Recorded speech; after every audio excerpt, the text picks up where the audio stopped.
उन्होंने यहाँ से तीर चलाया था और फिर आगे जाके जो हमारा जो अगला पड़ाव है वहाँ पे जाके श्री कृष्ण को तीर लगा था।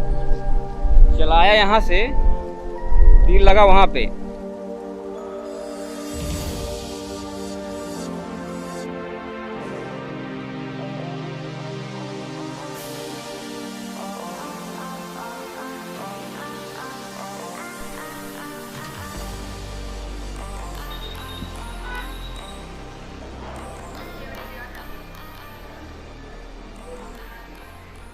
सोमनाथ ज़्यादातर रेलवेज़ के लिए लास्ट स्टॉप होता है, क्योंकि ये पूरी तरह से वेस्टर्न कोस्ट पे पड़ता है।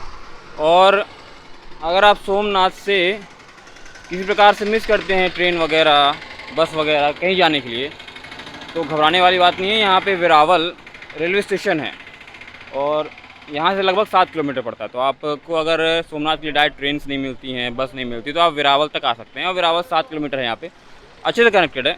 एशियाटिक लॉयन विश्व में सिर्फ गिर नेशनल पार्क में पाए जाते हैं। तो अगर आप सोमनाथ से गिर जाना चाहते हैं तो सुबह 10 बजे के आसपास आपको बस मिल जाएगी, लेकिन उसके बाद फिर नहीं है बसें। लेकिन अगर आप फिर भी जाना चाहते हैं 10 बजे के बाद, अगर आप ढूंढना चाहते हैं, तो आप वेरावल जाइए। वहाँ से आपको जो है लगातार आधे घंटे में गिर के लिए बसें मिल जाएंगी। तो वेरावल यहाँ 7 किलोमीटर है, आराम से आप ऑटो कर सकते हैं या फिर बस से निकल जाइए या ट्रेन से निकल जाइए, ठीक है, अगर यहाँ से ट्रेन आपको मिल जाती तो।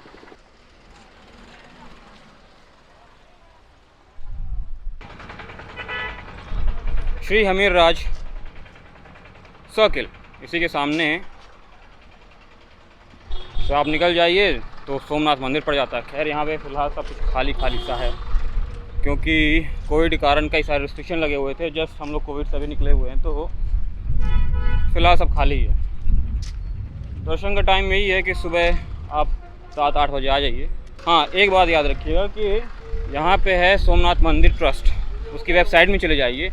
उसमें सारी डिटेल आपको सोमनाथ में कहाँ कहाँ घूमना है, क्या क्या एक्टिविटीज़ करनी है, कहाँ कहाँ आप जा सकते हैं मंदिर के अलावा भी, तो यहाँ पे बाकी चीज़ें आपको डिटेल मिल जाएंगी। पूरे सोमनाथ को अगर आपको ट्रेवल करना है, घूमना है, तो सिर्फ बस का किराया 30 रुपये है। और अगर आप वहीं पे ऑटो या बाकी प्राइवेट व्हीकल करते हैं तो उसमें आपके ज़्यादा पैसे लग सकते हैं। तो ये है सोमनाथ मंदिर की ट्रस्ट वाली बस, किराया 30 रुपये। यहाँ पे आप आ जाइएगा। हाँ, 3 बजे ये बस छूटती है और सुबह 8 बजे छूटती है। मेरे हिसाब से आप 3 बजे वाली बस पकड़िए, ज़्यादा अच्छा है, क्योंकि शाम को लौटाते लौटाते लगभग ढाई घंटा तो लग ही जाएगा घूमने में। और अच्छी बात ये है, शाम को फिर लाइट शो होता है 7 बजे से सोमनाथ मंदिर में, तो उसका ही मज़ा आएगा आपको।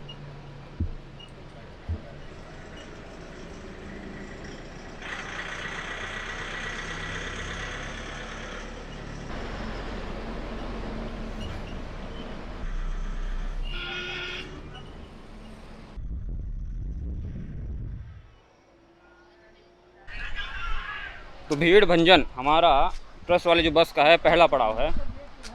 यहाँ पे मंदिर है भीड़ भंजन का, और जरा नाम के जो पोचर थे, शिकारी कह सकते हैं आप, उन्होंने यहाँ से तीर चलाया था और फिर आगे जाके जो हमारा जो अगला पड़ाव है वहाँ पे जाके श्री कृष्ण को तीर लगा था।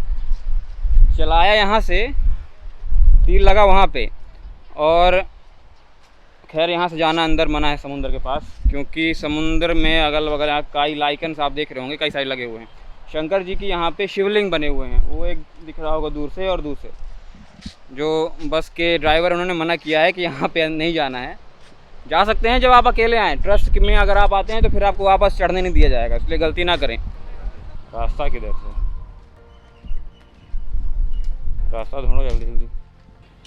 भीड़ भंजन टेम्पल, फर्स्ट टास्क कंप्लीटेड। अच्छा, ये जो जरा नाम का शिकारी था वो श्री कृष्ण को तीर धोखे से मारता है। एक्चुअली होता क्या है, रामायण काल में आपने बाली का नाम सुना होगा। उसको ये वरदान था कि वो जिससे भी लड़ेगा उसकी ताकत आधी ले लेगा, और वैसे भी 10,000 हाथियों की ताकत बाली के पास थी। तो उस वक्त राम जी ने बाली को धोखे से छुप के मार दिया था।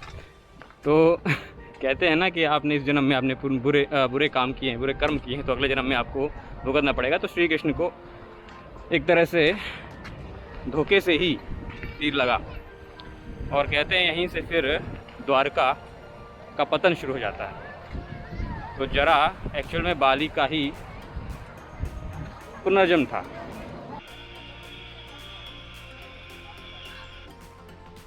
ये है भालका तीर्थ कृष्ण जी का मंदिर।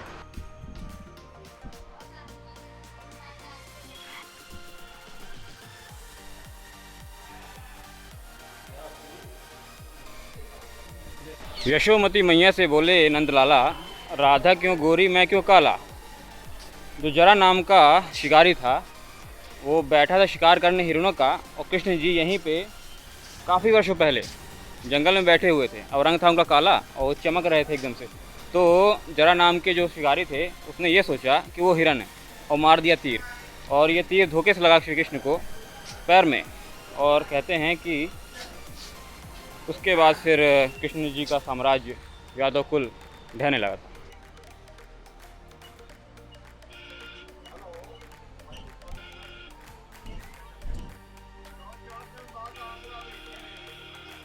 यहाँ पे गीता मंदिर, लक्ष्मी नारायण मंदिर, श्री कृष्ण भगवान की चरण पादुका, बलदेव जी की गुफा, गोलोक घाट, काशी विश्वनाथ मंदिर, महाप्रभु जी की बैठक और प्रेमनाथ मंदिर। ये जो नदी है वो है हिरन नदी। हिरन नदी के किनारे पे श्री कृष्ण भगवान का देह हुआ था, ये वो जगह है। आपके पास है 20 मिनट में आ जाओ वापस। सोमनाथ मंदिर ट्रस्ट बस का जो ट्रेवल है और अगला पड़ाव है वो गोलक धाम मंदिर का है। ये पूरा कॉम्प्लेक्स, और ये पीछे जो नदी है वो हिरण नदी है। कहते हैं जरा नाम के जो शिकारी थे वो कृष्ण जी को तीर मारते हैं, तो तीर से घायल होकर श्री कृष्ण यही गोलक धाम में आके उनकी मृत्यु हो जाती है हिरण नदी के पास। और ये पीछे हिरण नदी है, हिरण नदी। इसी गोलक धाम में आप बलराम का मंदिर पाएंगे, और वहीं बलराम के मंदिर को ही बलराम की गुफा भी बोलते हैं।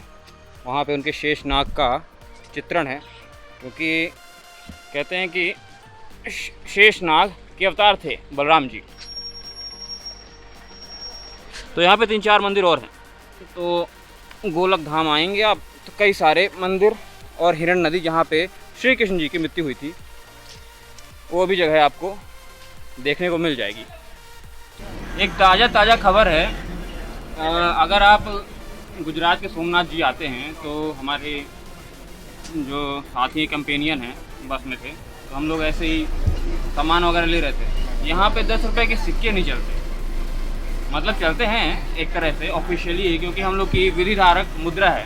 तो भारत की जो मुद्रा है उसे कोई डिनाई नहीं कर सकता, चाहे वो कोई भी हो। लेकिन जैसे हमारे शहर, जैसे मैं जहाँ जिस शहर में रहता हूँ वहाँ पे 1 रुपये 2 रुपये के सिक्के नहीं चलते। एक्चुअली में लेते नहीं है सब्जी वाले या फिर किराना वाले, बोलते हैं कि बैंक वाले एक्सेप्ट नहीं करते सिक्के हम लोग से, तो हम लोग नहीं लेंगे।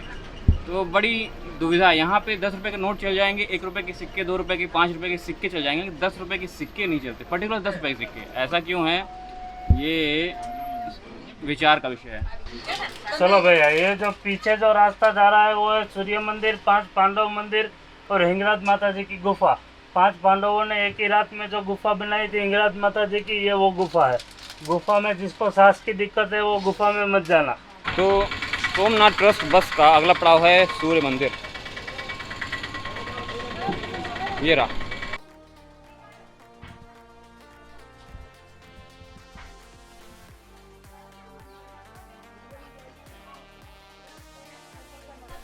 तो अब हम लोग सूरज कुंड या सूर्य कुंड में जा रहे हैं।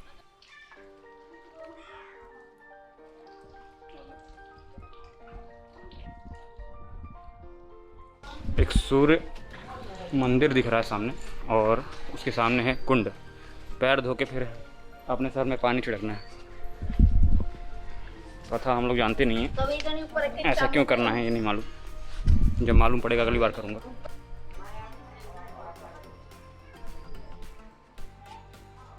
सूर्य मंदिर के बगल में ही हिंगलाज माता मंदिर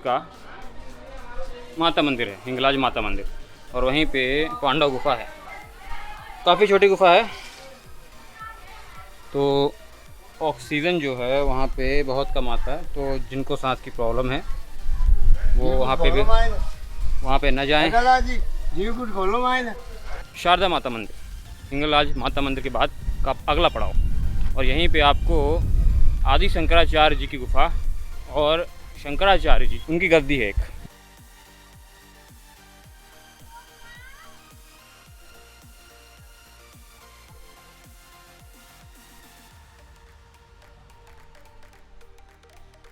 तो ये है त्रिवेणी घाट और यहाँ पे हिरण, कपिला और सरस्वती नदी का संगम होता है। 3 नदियाँ हैं यहाँ पे। आप मैप में देखेंगे तो आपको यहाँ पे चारों तरफ नदी ही नदी, यानी 3 नदी आपको दिख जाएगी और घाट है ये एक तरह से। तो ये हमारा पड़ाव था और बेहद खूबसूरत भी है। साफ़ साफ़ नदी, साफ़ साफ़ घाट। हाँ, यहाँ पे याद रखिएगा ये ग्रीन ट्रिब्यूनल में आता है, तो यहाँ पे गंदगी बिल्कुल ना फैलाइएगा वरना आपको जेल हो सकती है। पीछे परशुराम मंदिर 15 मिनट।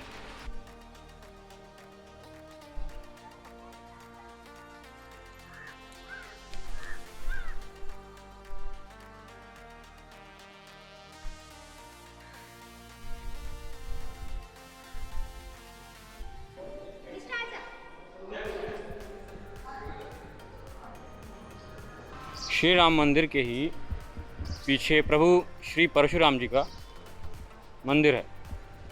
दोनों के बीच, भगवानों के बीच क्लैश हुआ था रामायण काल में, जब प्रभु श्री राम ने शिव धनुष तोड़ दिया था। तो परशुराम क्रोधित हो गए थे क्योंकि वो भोलेनाथ के भक्त थे और पहुंच गए थे राम जी का वध करने। खैर, आगे का वाक्यांश आप रामायण में, जो पुरानी वाली है, उसके विषय में या तो आप जानते होंगे, नहीं जानते होंगे तो रामायण में आप जाके रामायण कथा ज़रूर देखें।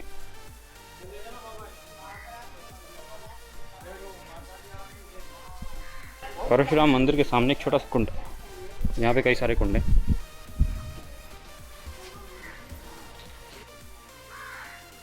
भगवान परशुराम जी का मंदिर। राम मंदिर हमारे बस टूर का आखिरी पड़ाव था और यहीं पे हमारा बस टूर समाप्त होता है। होप आपको वीडियो पसंद आया हो। तो मिलते हैं नेक्स्ट विजिट में, तब तक अपना और अपने परिवार का ख्याल रखें। जय हिंद, जय भारत।